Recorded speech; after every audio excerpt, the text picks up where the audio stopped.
Leitura diária da Bíblia. Hoje, dia 1 de outubro de 2024, iremos ler os capítulos 8 ao 12 do livro de Daniel. A visão de Daniel, o carneiro e o bode. Capítulo 8. No terceiro ano do reinado do rei Belsazar, eu, Daniel, tive outra visão. A segunda. Na minha visão, eu me vi na cidadela de Suzã, na província de Elão. Na visão, eu estava junto do canal de Ulai. Olhei para cima e diante de mim, junto ao canal, estava um carneiro. Seus 2 chifres eram compridos, um mais que o outro. Mas o mais comprido cresceu depois do outro. Observei o carneiro enquanto ele avançava para o oeste, para o norte e para o sul. Nenhum animal conseguia resistir-lhe, e ninguém podia livrar-se do seu poder. Ele fazia o que bem desejava e foi ficando cada vez maior. Enquanto eu considerava isso, de repente um bode com um chifre enorme entre os olhos veio do oeste percorrendo toda a extensão da terra sem encostar no chão. Ele veio na direção do carneiro de 2 chifres que eu tinha visto ao lado do canal, e avançou contra ele com grande fúria. Eu o vi atacar furiosamente o carneiro, atingi-lo e quebrar os seus 2 chifres. O carneiro não teve forças para resistir a ele. O bode o derrubou no chão e o pisoteou, e ninguém foi capaz de livrar o carneiro do seu poder. O bode tornou-se muito grande, mas no auge da sua força, o seu grande chifre foi quebrado, e em seu lugar cresceram 4 chifres enormes, na direção dos 4 ventos da terra. De um deles saiu um pequeno chifre que logo cresceu em poder na direção do sul, do leste e da terra magnífica. Cresceu até alcançar o exército dos céus, e atirou na terra parte dos exércitos das estrelas e as pisoteou. Tanto cresceu que chegou a desafiar o príncipe do exército, suprimiu o sacrifício diário oferecido ao príncipe e o local do santuário foi destruído. Por causa da rebelião, o exército dos santos e o sacrifício diário foram dados ao chifre. Ele tinha êxito em tudo o que fazia, e a verdade foi lançada por terra. Então ouvi 2 anjos conversando, e um deles perguntou ao outro: quanto tempo durarão os acontecimentos anunciados por esta visão? Até quando será suprimido o sacrifício diário e a rebelião devastadora prevalecerá? Até quando o santuário e o exército ficarão entregues ao poder do chifre e serão pisoteados? Ele me disse: isso tudo levará 2.300 tardes e manhãs. Então o santuário será reconsagrado. A interpretação da visão. Enquanto eu, Daniel, observava a visão e tentava entendê-la, diante de mim apareceu um ser que parecia homem. E ouvi a voz de um homem que vinha do Ulai, Gabriel. Dê a esse homem o significado da visão. Quando ele se aproximou de mim, fiquei aterrorizado e caí prostrado. Ele me disse: filho do homem, saiba que a visão refere-se aos tempos do fim. Enquanto ele falava comigo, eu, com o rosto em terra, perdi os sentidos. Então ele tocou em mim e me pôs em pé. E disse: vou contar a você o que acontecerá depois, no tempo da ira, pois a visão se refere ao tempo do fim. O carneiro de 2 chifres que você viu representa os reis da Média e da Pérsia. O bode peludo é o rei da Grécia. E o grande chifre entre os seus olhos é o primeiro rei. Os 4 chifres que tomaram o lugar do chifre que foi quebrado são 4 reis. Seus reinos surgirão da nação daquele rei, mas não terão o mesmo poder. No final do reinado deles, quando a rebelião dos ímpios tiver chegado ao máximo, surgirá um rei de duro semblante, mestre em astúcias. Ele se tornará muito forte, mas não pelo seu próprio poder. Provocará devastações terríveis e será bem-sucedido em tudo o que fizer. Destruirá os homens poderosos e o povo santo. Com o intuito de prosperar, ele enganará muitos e se considerará superior aos outros. Destruirá muitos que nele confiam e se insurgirá contra o príncipe dos príncipes. Apesar disso, ele será destruído, mas não pelo poder dos homens. A visão das tardes e das manhãs que você recebeu é verdadeira. Cede, porém, a visão, pois refere-se ao futuro distante. Eu, Daniel, fiquei exausto e doente por vários dias. Depois levantei-me e voltei a cuidar dos negócios do rei. Fiquei assustado com a visão. Estava além da compreensão humana. A oração de Daniel, capítulo 9. Dario, filho de Xerxes, da linhagem dos Medos, foi constituído governante do reino babilônio.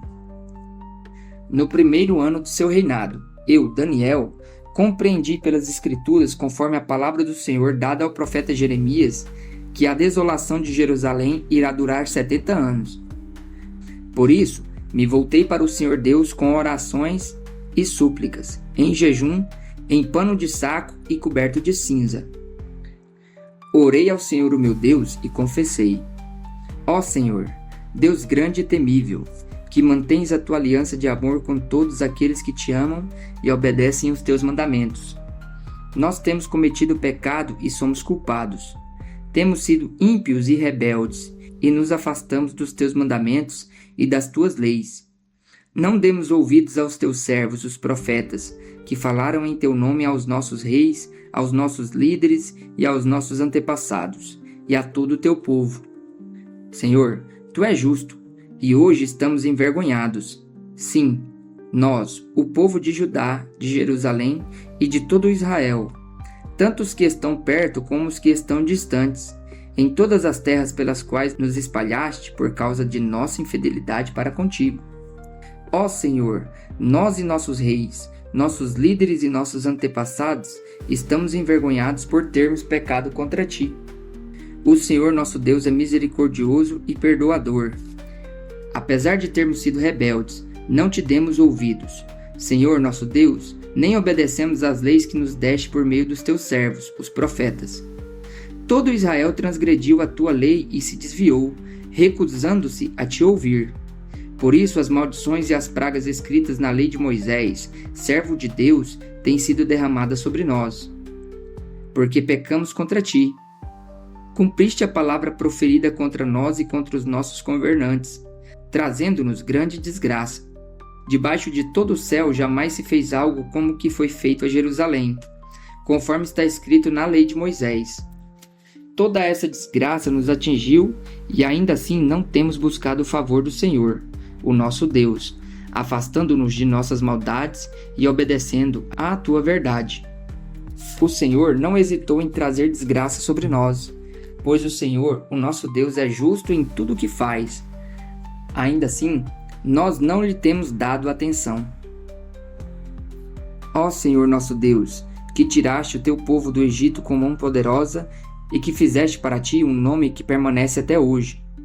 Nós temos cometido pecado e somos culpados. Agora, Senhor, conforme os teus feitos justos, afasta de Jerusalém, da tua cidade, do teu santo monte, a tua ira e a tua indignação. Os nossos pecados e as iniquidades de nossos antepassados fizeram de Jerusalém e do teu povo objeto de zombaria para todos os que nos rodeiam. Ouve, nosso Deus, as orações e as súplicas do teu servo, por amor de ti, Senhor. Olha com bondade para o teu santuário abandonado. Inclina os teus ouvidos, ó Deus, e ouve. Abre os teus olhos e vê a desolação da cidade que leva o teu nome. Não te fazemos pedidos para sermos justos, mas por causa da tua grande misericórdia. Senhor, ouve. Senhor, perdoa. Senhor, vê e age. Por amor de ti, meu Deus, não te demores, pois a tua cidade e o teu povo levam o teu nome. As 70 semanas. Enquanto eu estava falando e orando, confessando o meu pecado e o pecado de Israel, meu povo, e trazendo o meu pedido ao Senhor, o meu Deus, em favor do seu santo monte, enquanto eu ainda estava em oração, Gabriel, o homem que eu tinha visto na visão anterior, veio voando rapidamente para onde eu estava, à hora do sacrifício da tarde. Ele me instruiu e me disse: Daniel, agora vim para dar a você percepção e entendimento. Assim que você começou a orar, houve uma resposta, que eu trouxe a você porque você é muito amado. Por isso, preste atenção à mensagem para entender a visão. 70 semanas estão decretadas para o seu povo e sua santa cidade a fim de acabar com a transgressão, dar fim ao pecado, expiar as culpas, trazer justiça eterna, cumprir a visão e a profecia e ungir o Santíssimo. Saiba e entenda que, a partir da promulgação do decreto que manda restaurar e reconstruir Jerusalém, até que o ungido, o príncipe, venha, haverá 70 semanas e 72 semanas. Ela será reconstruída com ruas e muros, mas em tempos difíceis. Depois das 72 semanas, o ungido será morto, e já não haverá lugar para ele. A cidade e o lugar santo serão destruídos pelo povo do governante que virá. O fim virá como uma inundação. Guerras continuarão até o fim, e desolações foram decretadas. Com muitos ele fará uma aliança que durará uma semana. No meio da semana ele dará fim ao sacrifício e à oferta. E numa ala do templo será colocado o sacrilégio terrível, até que chegue sobre ele o fim que lhe está decretado. A visão do homem vestido de linho. Capítulo 10. No terceiro ano de Ciro, rei da Pérsia, Daniel, chamado Beltesazar, recebeu uma revelação. A mensagem era verdadeira e falava de uma grande guerra. Na visão que teve, ele entendeu a mensagem. Naquela ocasião, eu, Daniel, passei 3 semanas chorando. Não comi nada saboroso, carne e vinho nem provei, e não usei nenhuma essência aromática, até se passarem as 3 semanas.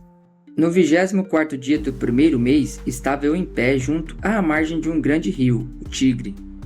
Olhei para cima e diante de mim estava um homem vestido de linho, com um cinto de ouro puríssimo na cintura. Seu corpo era como berilo, o rosto como relâmpago, os olhos como tochas acesas, os braços e pernas como o reflexo do bronze polido, e a sua voz era como o som de uma multidão. Somente eu, Daniel, tive a visão. Os que me acompanhavam nada viram, mas foram tomados de tanto pavor que fugiram e se esconderam. Assim, fiquei sozinho olhando para aquela grande visão. Fiquei sem forças, muito pálido e quase desfaleci. Então eu o ouvi falando e, ao ouvi-lo, caí prostrado com o rosto em terra e perdi os sentidos. Em seguida, a mão de alguém tocou em mim e me pôs sobre as minhas mãos e os meus joelhos vacilantes. E ele disse: Daniel, você é muito amado. Preste bem atenção ao que vou falar. Levante-se, pois eu fui enviado a você. Quando ele me disse isso, pus-me em pé tremendo. E ele prosseguiu: Não tenha medo, Daniel. Desde o primeiro dia em que você decidiu buscar entendimento e humilhar-se diante do seu Deus, suas palavras foram ouvidas e eu vi em resposta a elas. Mas o príncipe do reino da Pérsia me resistiu durante 21 dias. Então Miguel, um dos príncipes supremos, veio em minha ajuda, pois eu fui impedido de continuar ali com os reis da Pérsia. Agora vim explicar a você o que acontecerá ao seu povo no futuro, pois a visão se refere a uma época futura. Quando ele me disse isso, prostrei-me com o rosto em terra, sem conseguir falar. Então um ser que parecia homem tocou nos meus lábios, e eu abri a minha boca e comecei a falar. Eu disse àquele que estava em pé diante de mim: Estou angustiado por causa da visão, meu senhor, e quase desfaleço. Como posso eu, teu servo, conversar contigo, meu senhor? Minhas forças se foram e mal posso respirar. O ser que parecia homem tocou em mim outra vez e me deu forças. Ele disse: Não tenha medo, você que é muito amado. Que a paz seja com você. Seja forte, seja forte. Ditas essas palavras, senti-me fortalecido e disse: Fala, meu senhor, visto que me deste forças. Então ele me disse: Você sabe por que vim? Tenho que voltar para o lugar contra o príncipe da Pérsia, e logo que eu for, chegará o príncipe da Grécia. Mas antes revelarei a você o que está escrito no livro da verdade. E nessa luta ninguém me ajuda contra eles, senão Miguel, o príncipe de vocês. Capítulo 11. E no primeiro ano de Dario, rei dos Medos, ajudei-o e dei-lhe apoio. Os reis do sul e os reis do norte. Agora, pois, vou anunciar a você a verdade. Outros 3 reis aparecerão na Pérsia, e depois virá um 4º rei que será bem mais rico do que os anteriores. Depois de conquistar o poder com sua riqueza, instigará todos contra o reino da Grécia. Então surgirá um rei guerreiro que governará com grande poder e fará o que quiser. Logo depois de estabelecido, o seu império se desfará e será repartido entre os 4 ventos do céu. Não passará por seus descendentes e o império não será poderoso como antes, pois será desarraigado e entregue a outros. O rei do sul se tornará forte, mas um dos seus príncipes se tornará ainda mais forte que ele e governará o seu próprio reino com grande poder. Depois de alguns anos, eles se tornarão aliados. A filha do rei do sul fará um tratado com o rei do norte, mas ela não manterá o seu poder, tampouco ele conservará o dele. Naqueles dias, ela será entregue à morte, com sua escolta real e com seu pai e com aquele que a apoiou. Alguém da linhagem dela se levantará para tomar-lhe o lugar. Ele atacará as forças do rei do norte e invadirá sua fortaleza. Lutará contra elas e será vitorioso. Também tomará os deuses deles, as suas imagens de metal e os seus utensílios valiosos de prata e de ouro e os levará para o Egito. Por alguns anos ele deixará o rei do norte em paz. Então o rei do norte invadirá as terras do rei do sul, mas terá que se retirar para a sua própria terra. Seus filhos se prepararão para a guerra e reunirão um grande exército que avançará como uma inundação irresistível e levará os combates até a fortaleza do rei do sul. Em face disso, o rei do sul marchará furioso para combater o rei do norte, que o enfrentará com um enorme exército, mas, apesar disso, será derrotado. Quando o exército for vencido, o rei do sul se encherá de orgulho e matará milhares, mas o seu triunfo será breve, pois o rei do norte reunirá outro exército, maior que o primeiro. Depois de alguns anos, voltará a atacá-lo com um exército enorme e bem equipado. Naquela época, muitos se rebelarão contra o rei do sul, e os homens violentos do povo a que você pertence se revoltarão para cumprir esta visão, mas não terão sucesso. Então o rei do norte virá, construirá rampas de cerco e conquistará uma cidade fortificada. As forças do sul serão incapazes de resistir. Mesmo as suas melhores tropas não terão forças para resistir. Um invasor fará o que bem entender.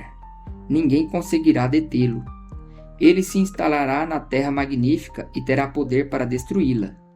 Virá com o poder de todo o seu reino e fará uma aliança com o rei do sul.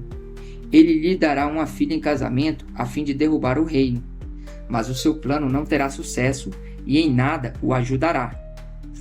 Então ele voltará a atenção para regiões costeiras e se apossará de muitas delas, mas um comandante reagirá com arrogância à arrogância dele e lhe dará fim. Depois disso, ele se dirigirá para as fortalezas de sua própria terra, mas tropeçará e cairá para nunca mais aparecer. Seu sucessor enviará um cobrador de impostos para manter o esplendor real. Contudo, em poucos anos ele será destruído sem necessidade de ira nem de combate. Ele será sucedido por um ser desprezível, a quem não tinha sido dada a honra da realeza.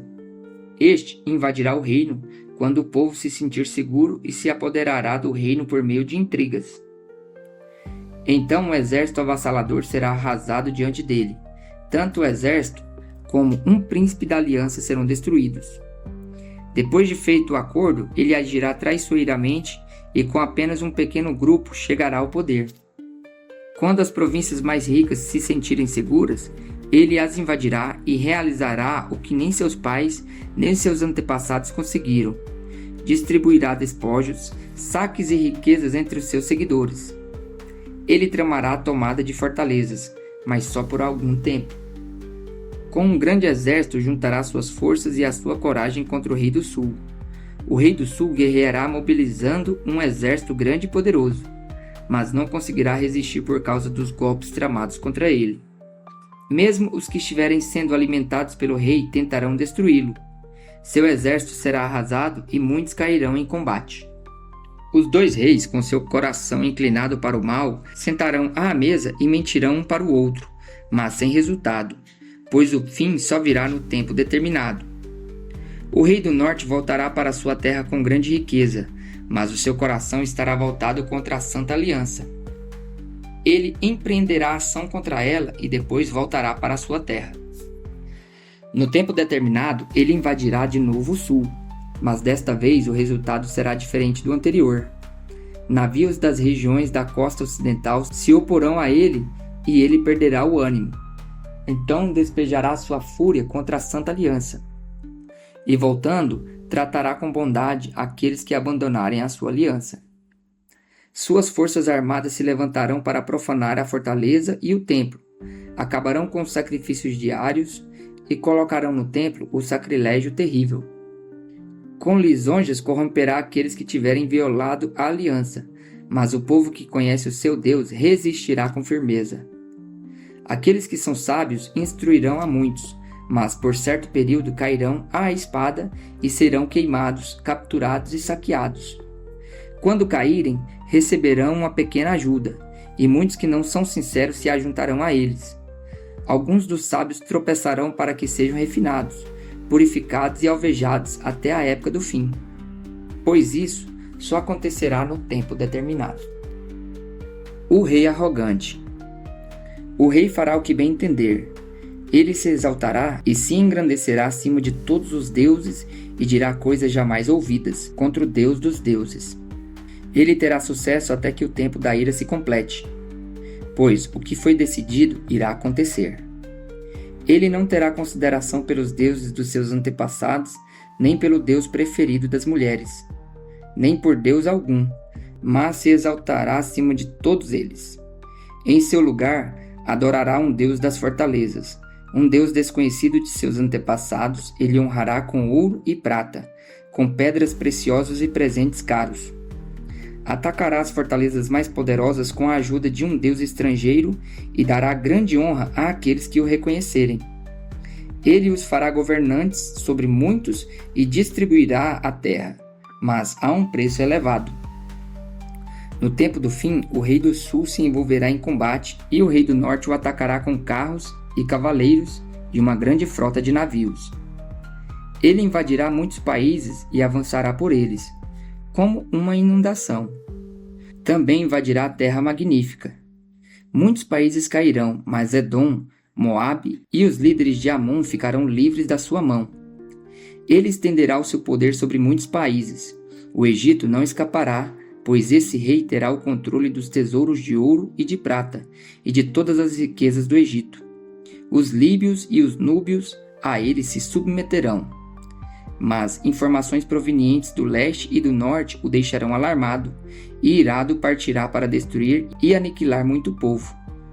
Armará suas tendas reais entre os mares, no belo e santo monte. No entanto, ele chegará ao seu fim e ninguém o socorrerá. Os tempos do fim. Naquela ocasião, Miguel, o grande príncipe que protege o seu povo, se levantará. Haverá um tempo de angústia como nunca houve desde o início das nações até então. Mas naquela ocasião, o seu povo, todo aquele cujo nome está escrito no livro, será liberto. Multidões que dormem no pó da terra acordarão, uns para a vida eterna, outros para a vergonha, para o desprezo eterno. Aqueles que são sábios reluzirão como o fulgor do céu, e aqueles que conduzem muitos à justiça serão como as estrelas, para todo sempre. Mas você, Daniel, feche com um selo as palavras do livro até o tempo do fim. Muitos irão por todo lado em busca de maior conhecimento. Então eu, Daniel, olhei e diante de mim estavam 2 outros anjos, um na margem de cá do rio e outro na margem de lá. Um deles disse ao homem vestido de linho, que estava acima das águas do rio: Quanto tempo decorrerá antes que se cumpram estas coisas extraordinárias? O homem vestido de linho, que estava acima das águas do rio, ergueu para o céu a mão direita e a mão esquerda, e eu o ouvi jurar por aquele que vive para sempre, dizendo: Haverá um tempo, tempos e meio tempo. Quando o poder do povo santo for finalmente quebrado, todas essas coisas se cumprirão. Eu ouvi, mas não compreendi. Por isso perguntei: Meu senhor, qual será o resultado disso tudo? Ele respondeu: Siga o seu caminho, Daniel, pois as palavras estão seladas e lacradas até o tempo do fim. Muitos serão purificados, alvejados e refinados, mas os ímpios continuarão ímpios. Nenhum dos ímpios levará isto em consideração, mas os sábios sim. Depois de abolido o sacrifício diário e colocado o sacrilégio terrível, haverá 1290 dias. Feliz aquele que esperar e alcançar o fim dos 1335 dias. Quanto a você, siga o seu caminho até o fim. Você descansará e então, no final dos dias, você se levantará para receber a aliança que lhe cabe.